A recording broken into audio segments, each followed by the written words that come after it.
omoni elo esalaka ke mutu amako beta koteba teba pembeni ya constitution ezali manka bilan mutu aza sur na bilan na ye aza na tante ya kobanda koluka komodifie constitution asambela kutu mikoleke ne mbangu pour que bilan na ye ekoma mandat na ye ekoma na suka lokola azali na chance ya mandat mosusu asala nini azwa mosusu aganye pasi ya koboya koposa constitution ezali kowuta na du fait que okoki kosala te olingi babakiselo lisusu peut-être ke okokana lisusu kosala malamu te na kosenga na population congolaise baadmettre yango te tozali jeune démocratie tozobundana nanu mpona kotonga démocratie na biso toluka te ke eloko tosali ya mwa moke kopusana ezonga lisusu nsima ndeko wana oyo asengi Steve Mbikai na lancé un message soki aza elombe mobali aya na lingala to na français nga na ye na TV. Le problème ezali il n'est pas la personne propre pour demander ça. Ezala batu mususu na Congo o waze kwa lobaka kulutu na waze kwa lobaka mbongo kala atokoti na wenze osomba ta lipa wa pamba te. Problème ezali na o nambu basali pe se retrouver na nini. Na diplomatie ba concept ezara mibale. Ko répliquer na boza réservé. Na diplomatie ba réservé auteur ya attaque. Ezala ba réaction fantasiste c'était que au lobby ka rapport au lobate ezala ba réaction moko conséquente. La population n'était pas favorable na Goya nae. La population n'était pas favorable. Nous avons été colonisés par les Belges. Tout le monde soutient la Belgique dans l'enfacement. Rien ne certifie que le roi de Ngazong, c'est un monde de Bazoaka. Et là, on m'a certifié que la population a besoin d'un roi Belgique pour Kitoko et Longinae. La population a besoin de batanga ou fele malamu à son bali panae facilement à Kende Moussala au moins. Vous imaginez moi on besoin de bêtises misales arabes. Le roi Belgique mais le lengo na yote jina conseiller otika no peka kuna ovanda na yo ota sous projet koyate vanda na Belgique gérer makamba Belgique na yo ndenge esengeli nango tika biso awa tozo résister pour que chômage si là.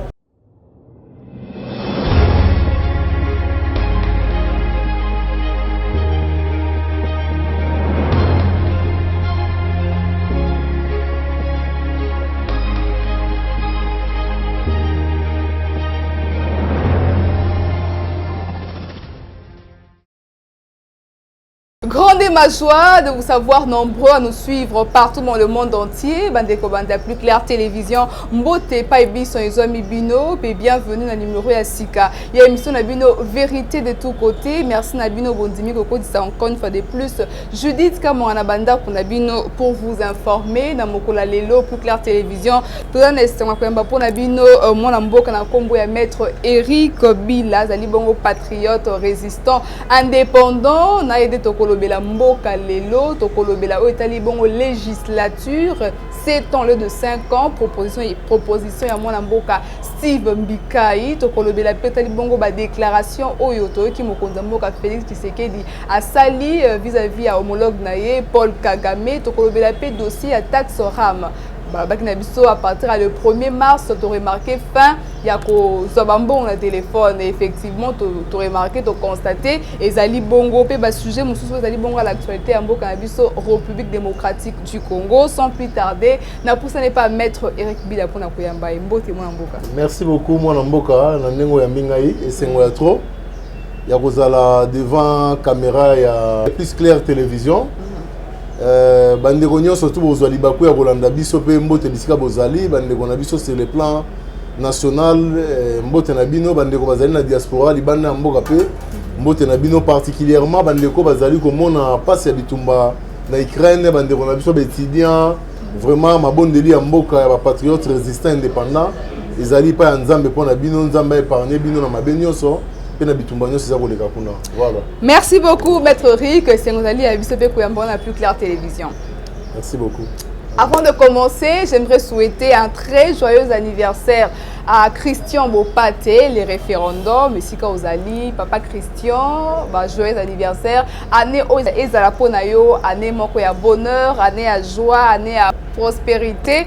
Et le monde a Plus Clair Télévision, Bimba te souhaiter heureux et joyeux anniversaire. Maître Tokoti na sujet Nabiso ya Lelo, législature, 7 ans au lieu de 5 ans. Proposition ya Mwana Mboka, Steve Mbikai. Toki Francis Kalomba, Tomboli Mongongwa, Siliki.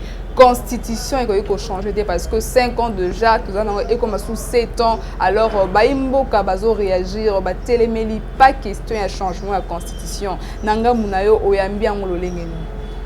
Merci mingi ndeko na ngai ezali pasi pe mawa mboka na biso, je sais pas à quoi il faut ramener appellation intellectuelle. Na ebité to memango na nini. Vraiment ezali pasi na mawa.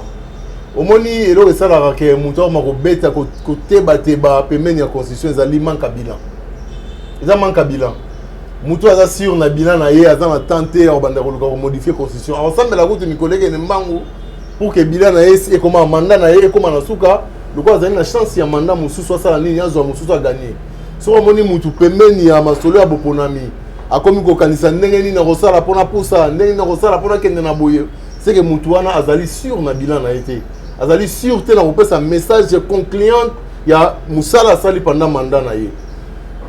Pour sa constitution, ce n'est pas ce que les Congolais attendent. On peut même accepter pour ça après 10 ans sur ça. Bien, vous comprenez? La logique est alinée. Pour mes alliés qu'on pousse à terre, pour mes alliés intention ni besoin de pousser là. Mais il y a des gens qui les lots gratuité qui est effective dans Mboka. Ceux qui les lots soins médicaux, les alliés qui acquittent qu'on Mboka. Ceux qui les lots salaire à soudé comment ils multiplié par 3. Ceux qui les lots stabilité sociale, hospitalisation, hôpital et comme on fait les.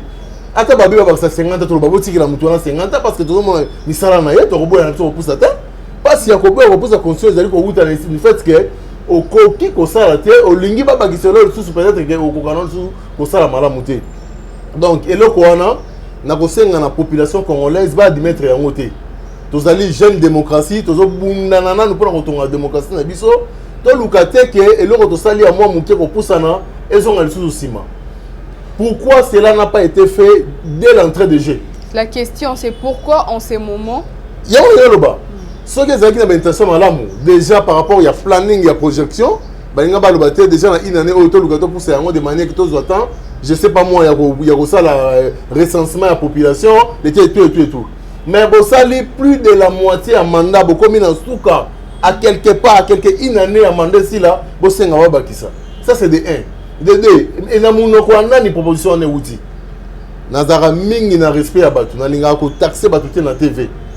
Ndeko wana o asengi Steve Mbikai. Va changer. Na lancer un message. Soki aza elombe mobali, aya na linga to na français ngana na TV. To lo bana likambo to ta soki na bima molongi. Na sengi aza intellectuel, nga aza pas intellectuel, to kuta na ngana en face. A énervé population congolaise te. On lui a vu dans tous les gouvernements de Kabila. Le tout dernier gouvernement, c'est le gouvernement il y a Bruno Chibala. Aujourd'hui, il va nous ramener dans la question qui est sur base de quoi? Va changer dans 7 ans au lieu de 5 ans.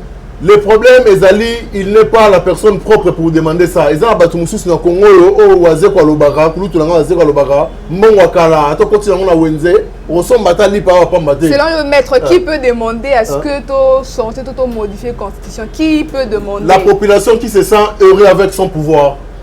Parce que l'article 5 qui contient le lobby, pouvoir ils ont revenir dans le peuple. Peuple n'a pour les dirigeants, peuple n'a pour les milieux comme Boga.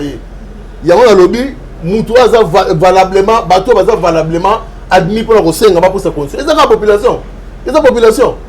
Et ça population, que nous ne viennent pas avec des individus qui changent de couleur politique selon les intérêts. Je ne sais pas sur base de quel intérêt il va se lancer dans le jeu. Il y a pour sa constitution. Tolingue le Kouanate, il y a Rosenga Mkonzamboka à très vigilant, très sage. On ne veut plus que Namboka Oyo, Makila Etanga, on ne veut plus que Namboka Oyo, problème est là. Azala conséquent. Il a fait son mandat, il sait comment il va présenter son bilan devant les gens qui vont lui croire et qu'on ne nous amène pas à des terrains de repousser les choses. En tout cas, la population, vous avez mis sous Yakofungwama. Mis sous Yakofungwama parce qu'on ne veut pas de théâtre comme ça dans Mboka. Ndeko Steve Mbikai a lancé un message direct avec tous les respects aux Alango, aux alliés ministres honoraires, Tika Koluka Kotia, la Moutoua Congolais, Likambo Sika. Merci beaucoup, maître Eric Bila. Nangambouya Baimboka, Nangambouya population, on a évité ici. Ceux qui, par exemple, supposaient que va changer de constitution, législature, c'est un de 5 ans. Mais éviter, les peuples vont se retrouver où? Qui sera le peuple? Qui deviendra le peuple? Non, le problème, c'est pas le peuple va se retrouver en quoi? Pour mes alliés, le peuple va se retrouver dans l'île. C'est ça la grande question. Na ibandeli ya phrase dans la lobagi so qui est zalike. population se retrouva qui n'a yé. Attends, babi, 10 ans, babagisa. Mais le problème qui se pose là maintenant, on va pousser de 2 ans d'écart. C'est bien bon. Pour quelle fin? Pour la soukanini. Il y a un lobby que le pouvoir revient à la population congolaise, au peuple congolais. Il y a un diriger. Donc, liboke a batu oyo bazara toujours flatter. So ba moni ba ko chômage. Merci beaucoup maître Eric, merci beaucoup. C'est ça, ba ko chômage té. Donc nous avons chômage bando matak. 0% ba élection romona ba ko créer ba plateforme politique. Oh kinini boy. Oh loko boy, oh to soutenir boy. Kaka ne mwana. To ça unique pays monde de monara politicien oh les amis de Eric Bila. Ils ont raté la politique. Comme autorité morale bandara na Congo. La science politique est. Merci beaucoup, Maître Eric. Nous continuons dans notre émission Vérité de tous côtés. Parlons de la déclaration du président Félix Tshisekedi vis-à-vis à Paul Kagame, président de Rwanda. Toyoka qui était Kagame à Kota qui koloba était na RDC à Kokota copier nous t'en salé le causalité. Mais Toyoki président enfin a émis qu'on réagir par rapport à ma propos à Kagame. Réaction na yo. Non, na loba yango mbona si na été sur les na plateau à chaîne nini. Na loba ki na diplomatie ba concept ezara mi balé. Lequel? La réplique et la réserve. Et d'abord mi balé. Qu'on répliquer na ko za réserver. C'est-à-dire tant on monte bandi qu'on menacer diplomatiquement. Il faudrait lui rendre l'ascenseur. Rendre l'ascenseur ni ko loba te que le gars il a été copié, non. C'est-à-dire utiliser des phrases diplomatiques bien concises pour que mais vous savez que les gens réagissent par rapport au silence du président Félix parce que c'est l'homme il fallait qu'il réagisse le plus vite possible après à propos de Paul Kagame. C'est pragmatique. Suspense et qui montent moulaï. Mais suspense soit vraiment l'État à mûrir. À mûrir de quoi il s'agit, qu'est-ce qui motive. Personnellement, ils ont condamné. Parce que avant de parler, il faut tourner la langue 7 fois. Avant de parler, il faut parler la peine. Il faut que si on a ceux qui m'ont en silence n'a valeur. Donc, dans ce sens, s'il dit que c'est bon. Mais réagir dans le sens, la diplomatie va réagir, ça raté le coup là. Mobile la bête le confie au moins ça zolé là té par exemple na diplomatie va réussir à rester là hauteur il y a attaque parce que c'est pourquoi les gens encore dans le débat Russie na Ukraine était mais quelque part les gens doivent comprendre que Poutine a la marge de raison n'a condamné n'a appuyé l'action n'a été mais nabi en termes de réaction quelque part il faut lui donner une marge de raison. Pourquoi hein? Pourquoi il s'est senti en insécurité en danger. Il ne faut pas attendre que l'ennemi abandonne le coffre. Pour ça, le coffre est Robert, il y a un des boumaillots. Comment dire au problème mort? C'est-à-dire, il faut qu'on en garde de manière que tant que nous avons un coffre, il y a un attaquer. Donc, réaction, il y a une nation, parce que moi, je ne parle pas en termes de Félix Tshisekedi, parce qu'il incarne la nation. Il y a toujours dans des coins de pèse. Botika comme Mamoukondi n'a pas sentiment relaxé car il y a ça la ramalamu parce que il est en train d'incarner notre nation.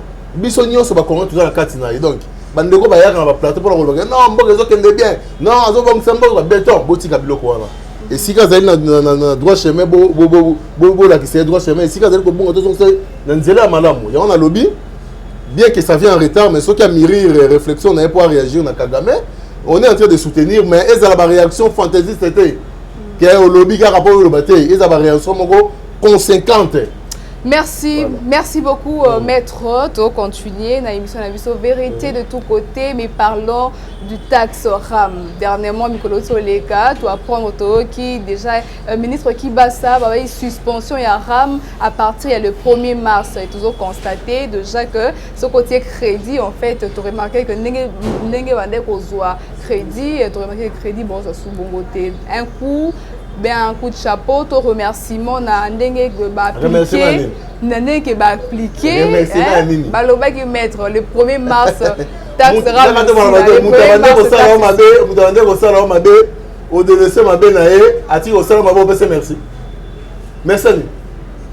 Merci à Nini maman nangai. Moutayi bagaya ti bo découvrir que non azo ibangai après micro na tiki na koyiba ah merci na tiki koyiba biso. C'est parce que les gens se disaient est-ce que Zali a solo parce que tout ça la bonne qui les premiers matchs fin attaque sera mais on réalise que Zali vraiment bon yango to na est-ce que on peut ça remerciement bien ils ont eloro musu ba par rapport à attaque sera. La population congolaise doit remercier mutu dans les Cameroun. Mutu appelle ça merci à Zate. Bo sengande ba la service sika mbongo ekei. Merci Zate merci. Ngai na sala ba mission belé na TV na loba boye. Pour na ba congolais toza déjà na culture mo ya kobeba na kati na biso na éviter ba politiciens na biso, ils cherchent à voir quoi. Par exemple tozu na mboka oh normalement na mboka fa ba linga mboko. On a vu des gens de grands à coup fipé si l'histoire ici li ba immeuble de quel côté comme en ciment. On vient avec rien sur terre, on rentrera avec rien. Tout dans un souci à bolingo mboka. Ramwana na loba ngomba le belé et loko est dérange parce que tout dans critique à refuta fisque na ndenge na biso monté. Congolais za muto yo, il faut on même na makasi pour afuta mpako. Déjà forme érosion la mbongo wana ezaki déjà malamu. Mais eloko esali mabeza nini? Taxe ezaka eloko abengaka contrepartie. Ozola na mama. Contrepartie ngelo ba nini? Na pesi yo oyo mbongo na pesi yo yo osalela nga oyo. Mais eloko déranger na ram to moni misala na yango te. Maman, yo kasi lelo vraiment to solanga na yo. Lelo pena ke ba o moni ke hôpital soins de santé comme $5 na ba hôpital ne soit l'état. Au moni pena ke non banzela Kinshasa mobimba ata libulu moko za soute. Au moni pena ke internet comme na banda ku nyoso na Kinshasa. Maman, yo ata contribuer ki na ram. Et ça passe. Au moins que mbongo na yo ezo songolé na forme mususu. Et là ezo déranger biso mbongo wana bako expliquer biso clairement ekendaki wapi ekotaki combien basaleli yango nini etikali combien et là connaît aussi dans la population la mikologoya bako expliquer biso za mboka na biso très cause sûr que l'explication sur na gouvernement pesa gouvernement na biso epesa na lo bango ba le belé en tant que patriote résistant indépendant. Rien ne résiste à la volonté de la population. Et là, comme mon côté, ça m'a cassé la volonté de la population. Ceux qui population terminée et loco, il y a un moment dans ça, bah mission va servir à veille patriotique. Et là, on est comme un souka. Et ça, mon il y a taxe, c'est vrai, besoin qui va taxe, bah toboité, bola qui s'abisso et sikanini et kendaki et salinini, bo salali combien, tikali combien. C'est ce que la population il veut. Déjà, c'est de 1. De 2. Il faudrait qu'on responsabilise les gens qui ont eu la gestion. Bon, voilà. Il faut tout y avoir. Tantôt interprété, tantôt président de la République, tantôt ministre, petit monde ensemble. Finalement, n'a géré que le point.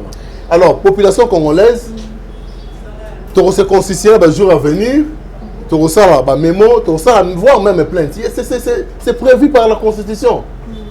Yo roté le malanga to sangani to bige non to ke funda to senga monga na biso ram. Mutabobo moi za te ba tribunal zali dans les jours à venir. Moi personnellement na ba mouvement citoyen mususu na ba résistant mususu to rosa la plainte na biso contre ba organe les cité la gestion monga na pour que ba clarifier biso monga ke ndaki wapi. Et puis pour la ressource à l'Ikamaram. Omoni mamusa na Congo. Da bobandi eloko moko boye. Ils ont la sapena que ezaki on a une intention sur un peuple là.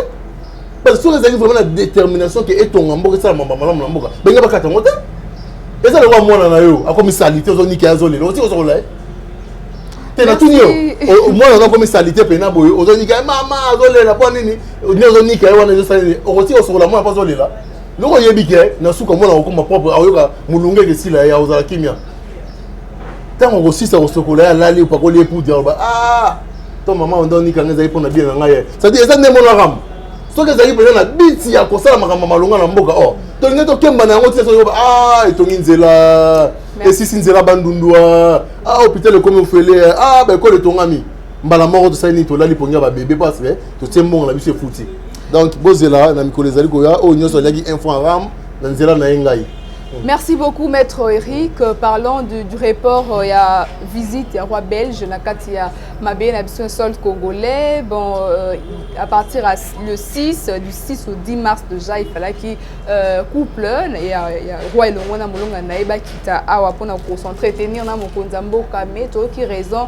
Suite, il y a crise, il y a Ukraine, report, il y a Bongo, report pour une date ultérieure, il y a visite, il y a roi belge.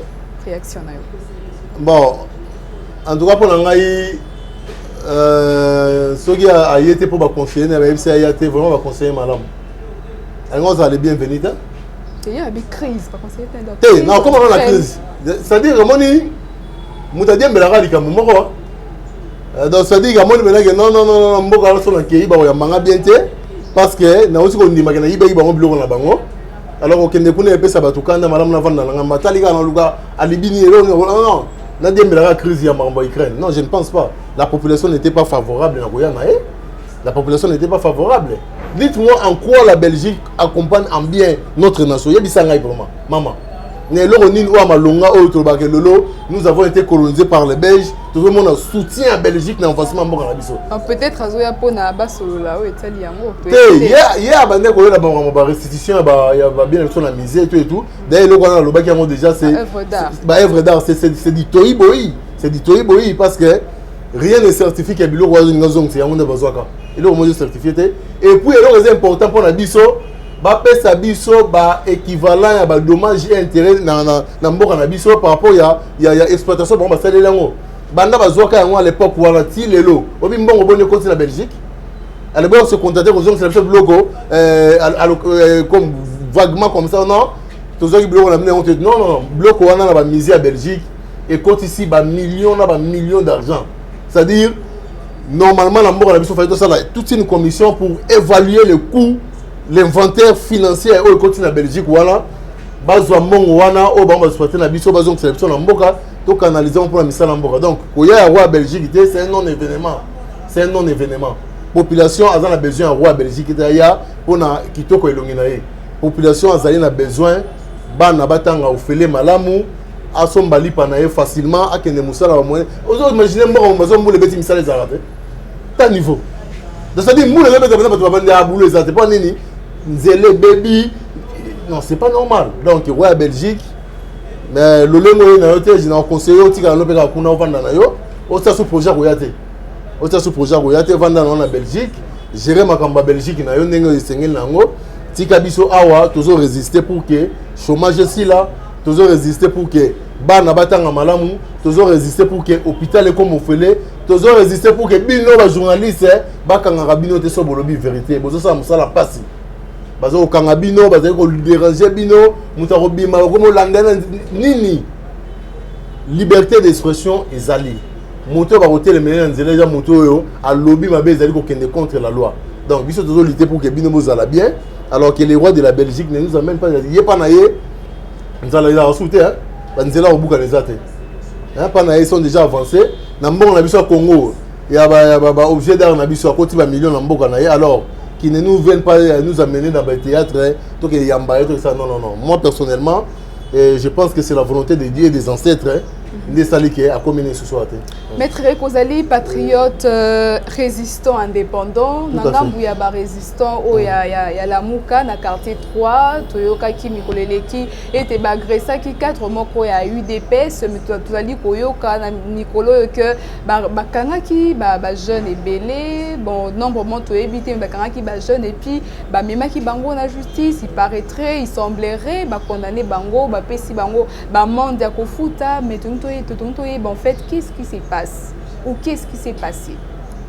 Ouais, sommairement, personnellement, je n'ai pas tous les détails. Il y a information à la question Tounengaï, mais je connais au moins qu'il s'agirait d'un député à IDP qui a agressé, entre guillemets, par Batouya SID. D'abord, en tant que patriote résistant, indépendant, en tant que juriste, je condamne l'acte. Attention, le lobby moutoua FCC. Attention, le lobby moutoua ensemble. Attention, le lobby moutoua SID. Attention, le lobby résistant. Attention, que le morotenga n'a pas soutenir barbarie. En tout cas, peu importe les cas politiques, quand il s'agit de la brutalité dans le sens d'agresser, moi je condamne totalement, fermement et totalement. Ça c'est de 1. De 2, s'il est établi que la responsabilité est établie dans le chef, il y a Batou Bakangama qui peut subir rigueur à la loi. Je ne peux pas m'opposer à la loi. Je ne peux pas m'opposer à la loi. Mobeko est ça la moussana, mais je ne peux pas accepter que Moutou a subir justice est privée. Non. La justice, elle est toujours publique, pas privée. Moutou a eu comme ça, là, plaisir, il y a comme ça, là, où à limite, dans la justice n'a été. justice ezali institution ba institution mboka batia soki likambo ezali bon même yango kuna doit condamner fermement acte wana na ko jamais ko soutenir violence soki ba instance judiciaire mboka na biso ba se prononcer en flagrance ou bien ba pesi ba condamnation que ces gens s'organisent de manière que ba kende na appel ba tala quelle mesure ba peine na bango za la réduire mais biso au nom de tous les patriotes résistants indépendants ou bien les gens qui luttent pour la République, nous condamnons cet acte de violence là, on ne peut pas admettre ça. Maître Eric, Malé, Metozoko, Ba, Kochute, mais ce qui se passe en Ukraine, bon, entre l'Ukraine et la Russie, bon, tout le monde a des réseaux sociaux, vidéos, moko, ezali kotambola, reportage, moko, il y a médias étrangers, que président Abisso, président congolais Félix Tshisekedi a réagir par rapport, en fait, à s'attaquer, à s'attaquer par président Poutine. Nous avons de l'émission que nous, les Congolais, nous sommes solidaires au peuple ukrainien, nous sommes solidaires au peuple russe, nous sommes solidaires à la diaspora congolaise au Bazali en Ukraine. Pourquoi vous avez une solidarité dans le format surtout Ukraine, Russie, et puis la diaspora Nabiso? C'est parce que, c'est comme on dit en français, même derrière un mal, il y a toujours un bien. Même derrière un mal, il y a toujours un bien. C'est-à-dire, ma belle araignée sont bombardiers. Na kata ma belle au monde appelle bola moment am kebata ma toujours voilà mais biso mis te font la ramis sur le ming na hôtel la mabe. Et ça le roi là c'est exemple amuke mutu akufi. Et ça passe non? Mais la leçon c'est quoi? Ngapa na kufa un jour le roi là il faut na bongama. Tu comprends? Mutu akufi par exemple na angari akata ola kata na parcelle akati ici na ba bordi après so na pas ba tout si akufi. Et ça passe parce que kumisi mutu. Mais les choses n'ont pas mutu maele. Et donc, on a courir même risque. Donc, il faudrait que maintenant, par l'État s'allait là pour que sauvegarder vie dans l'Aïe. Par là, je vais dire que bande de en Ukraine, bande de diaspora, le peuple congolais est solidaire dans Bino. Zambé abattre la Bino Bisika Bozali. Dans le pays frontalier, il y a des droit international humanitaire, humanisme. Il y a droit international humanitaire. C'est-à-dire faire passer la vie au-delà de tout. Donc, bandeko wana à Pologne, bandeko wana la solidarité internationale pour la bandeko surtout non seulement en Afrique, mais bandeko va continuer surtout au bani va réfugier pas na bino. Il y a des accords de nature internationale où ils sont obligés ba état wana basala acte wana ko yamba batu. Donc to kende na ngonde wana na gouvernement congolais na on rapidement beau dépêcher un vol spécial. Pas dépêcher un vol. Ah, ba kita. Non, écoutez madame. Teto tu na kaka vol wana balonga kuna ba ya ah. Ndenge ba na Bible le biboye. Mieux vaut un peu sec dans la paix que de viande dans la turbulence. Donc c'est-à-dire malamo leli par okauka na kimia ke olia musuni ya ngombe esika ba bombe zo ko elona sima pas sur otika yango. Na sengi na bango bandeko wana au bazar na Ukraine bo zala na tendance te ya koluka kotsana mitu na bino ke le Congo c'est l'enfer. Non, nous voulons faire de ce Congo plus que l'Ukraine et on peut le faire parce que on a même des ressources de l'équipe bango. C'est question de volonté politique. Alors tu sais peut-être que les loto vendre dans la communauté congolaise 20 bakoufi, 30 bakoufi, 15 bakoufi. Et puis madame, le fait que vous avez c'est une formalité circonstancielle où ça que vous se retrouvez dans Kim. Aussitôt la paix salami, vous allez rentrer en Ukraine. Donc na proposition d'Azali, ce qui possibilité, gouvernement peut une possibilité à aucun des redépêcher avion pour ça besoin en Mboka. Pour la réaction Mkonzamboka officiellement sur les réseaux sociaux vraiment est-ce que qu'est-ce qui se passe, c'est solo ou bien c'est quoi? Parce que reportage Penda tout le monde parole écrite RDC les présidents congolais contre le président Poutine.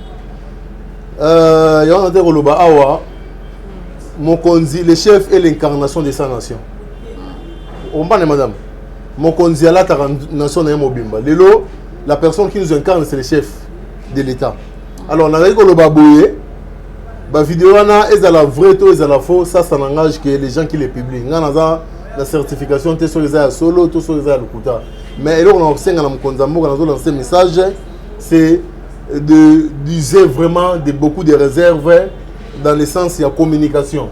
Hein? Ça a une sensibilité communicationnelle grave. Alors, on a souhaité que tout silence n'a vraiment requise. Et puis, de continuer bon chemin na bisona la coopération na Russie na Ukraine en leur laissant le libre arbitrage de ce que ma besoin de retrouver ma solution na bango. On a déjà des problèmes sérieux. Est un pays maman. Est déjà tout passe déjà bateau kufa chaque jour. Donc na lingité qui est tout trempé na makambo ya Russie na Ukraine.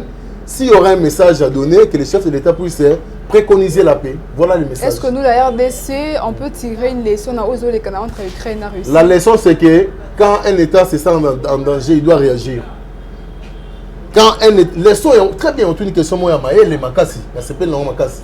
Leçon, c'est Ali, tant que Kagame a tout le monde, il faut la que tu as grand Congo. Première leçon, c'est Ukraine et Angola. Ok. Donc, tant que Kagame a tout la pillé, la commission Yangaï. Donc, il faut dire que tu déjà dans déjà réaction Poutine. Il faut déjà poutiniser son rôle. La leçon, c'est un État doit être conséquent en réaction. C'est-à-dire, Moutou a bon, on va pas savoir mais bon, on va les fois. Donc, leçon libre de Zui, Yangwana, leçon ami balé de Zui, tout qui peut faire de ces malams. Tout qui peut service à sécurité na biso qui toko, police. Vous croyez que ces gens qui montent, les gens s'attendaient, les bureaux de vous avez des salaires, de $30 de salaire. C'est-à-dire qu'ils combattent non seulement parce qu'ils sont patriotes, mais parce qu'ils sont bien traités. Donc les gens mis balé, Konzambo Kanabiso, to sunga FARDC, bo pesa bango longo ni na mbongo. Mukolo likambu, vous allez plus motivé dans le patriotisme qui est pour trahir mbongo. Ça c'est la deuxième chose. Les choses est belle. Donc, madame, a 5 leçons, les leçons sont les retenir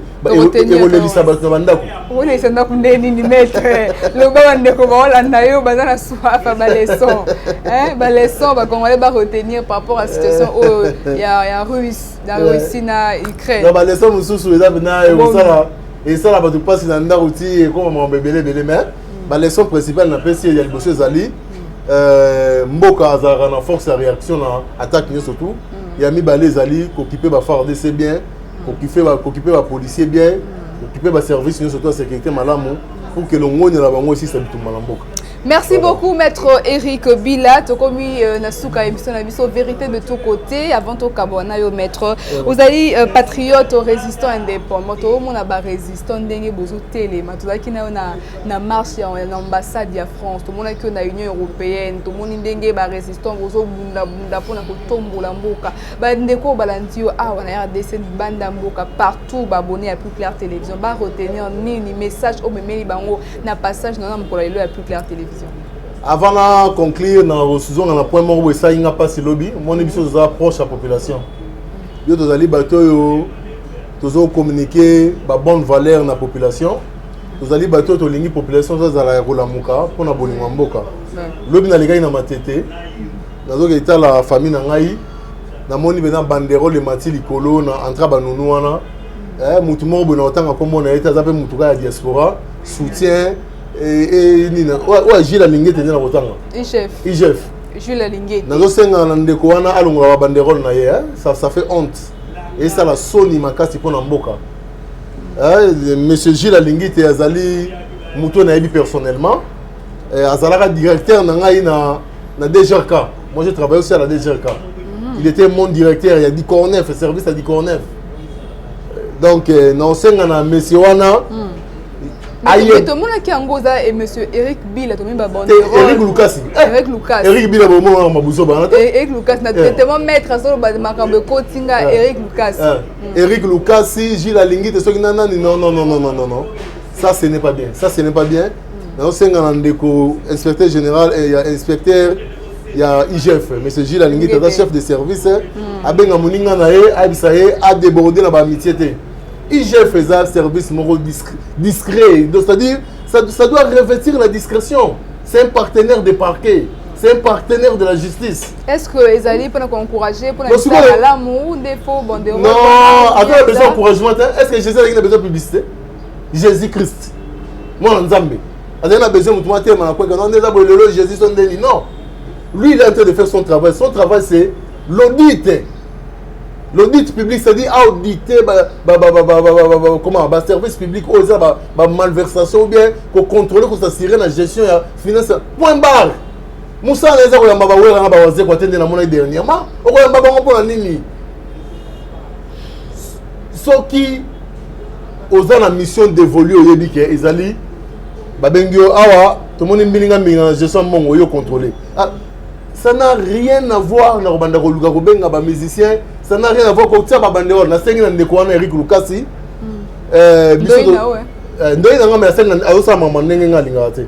Ngai pe nazan natif moi na matete 100% na sengi na yo za kulutu kokoti sa ne muninga na yo jila lingite na ba mabe wana te tika ya sala musala normalement ba banderole wana longwa tito o mona bena na mboko yo non kingandi soutient le procureur général moi c'est comme Buzoba na a soutenir procureur général pour azokanga bien parce que musala oyo alingi zo sala ezali diminutif ya o procureur azali ko sala. Donc on ne peut pas le voir son nom dans les banderoles. En tout cas, na sengi na bandeko nyo surtout au bozarana baninga wana ba memaki amitié na bango na gestion mamboka te. Pona osuki ça na bandeko bazuli baku ya kolanda na plus clair télévision na mokola lelo. Non, en tout cas d'abord on appelle sur moi merci mingi maman. Merci je vous en prie. Na ndenge o ya minga o pesi ngai temps. Ils allaient vraiment faveur à makasi kolega la chaîne aussi la chaîne de vérité, la chaîne qui informe à temps réel. Vraiment la chaîne qui nous informe en temps réel, vraiment que Dieu bénisse votre travail Bossala. Abatte la yo et puis à longola molimo mabe abakonza Rolanda ba journaliste Bossala ba mabe. Yo allez épargner na biloko wana. Non seulement épargner par Nzambe mais épargner na combat tout ça là. Na pesi merci na ndeko cameraman Gonago, Joël Gonago. Joël Gonago donc na temps na EP à se sacrifier sur ba image. Message ezali boy. Bandeko tozaka na mboka moko comme on République démocratique du Congo. On n'est jamais mieux servi que par soi-même. Mutu atondaka jamais bomengo que par ye mon kaka. Bandeko ozali bana mboka bandeko ozana kati ya mboka to linga mboka même na ba détail ya mike. Même na ba détail o ezali négligeable to linga mboka na biso makasi tozaka na yango. Éveil patriotique bolamuki ya bomoto ya ki congolais ezongela biso. Bolingo ya mboka ezonga to sala exercice ya kozongela kolinga mboka nazo senga na bakonza mboka o bazolanda ngai ba o bazu chance ya kolanda émission oyo bozo yango lokola mate ya évangile bo pratiquer yango parce que bozo ki mandat ya peuple pona kosukisa lisusu na beti sete suna likambo oyo ba ancêtre ya mboka oyo ba mvuluzi ba kolo mabelo batikela biso ba ancêtre na biso. Bazalaka na esengo ya mboka oyo tosala émission mobimba. On a négligé nos ancêtres. To négliger ba ancêtre na biso na Congo. Mutu a négligé koko na ye akendaka liboso te. Na tout nos questions madame. Na bi ta ngane atuna ba question. To fandi na ndako te. Ya bisangelo esimi ndako. Eza ba vitre ko mona. Fondement bien sûr. Ni esimi ndako. Fondation des Simindako. Eza ba vitre ote, ba vitre eza la décoration. Mais le esimi ndako mona na te. Ils ont ça ma belle. Nous avons un immeuble à 10 niveaux. Ils ont loulou la vitre, ils ont loulou la caron. Au bout de ça, ils ont un immeuble pour fondation. Donc fondation nation habituée d'aller dans cette très. Nous avons comme un livre moko, on a une mission moko pour constitutionnaliser comme ça qui mangu.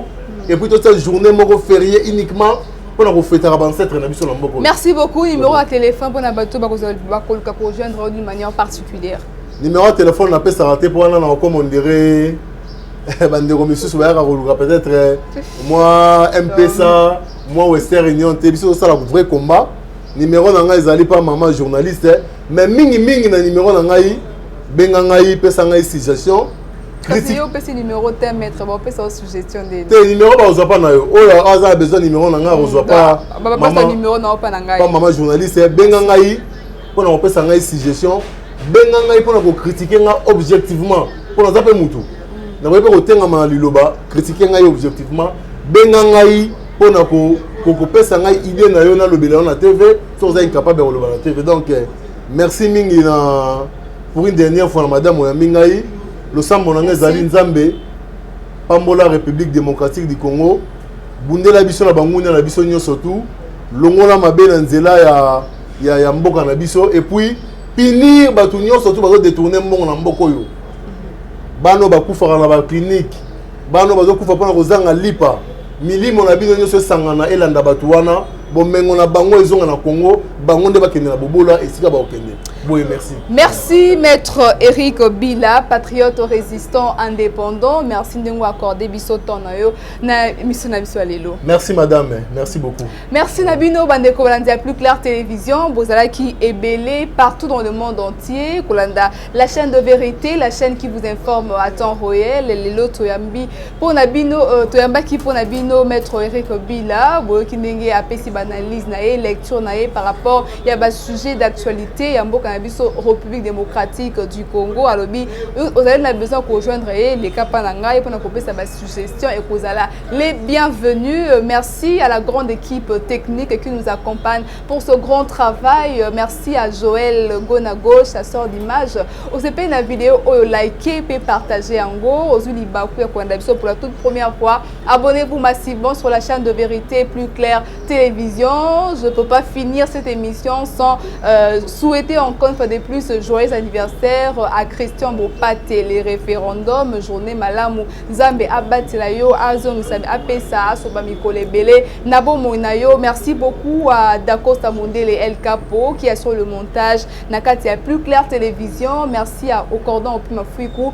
Bon rétablissement à mon DG Joël Kombe. Merci Nabino Bokota qui Judith Kamon la banda Nabino. Na numéro à Sika, vérité de tous côtés. Botika la malamu. Portez-vous bien, au revoir. Merci.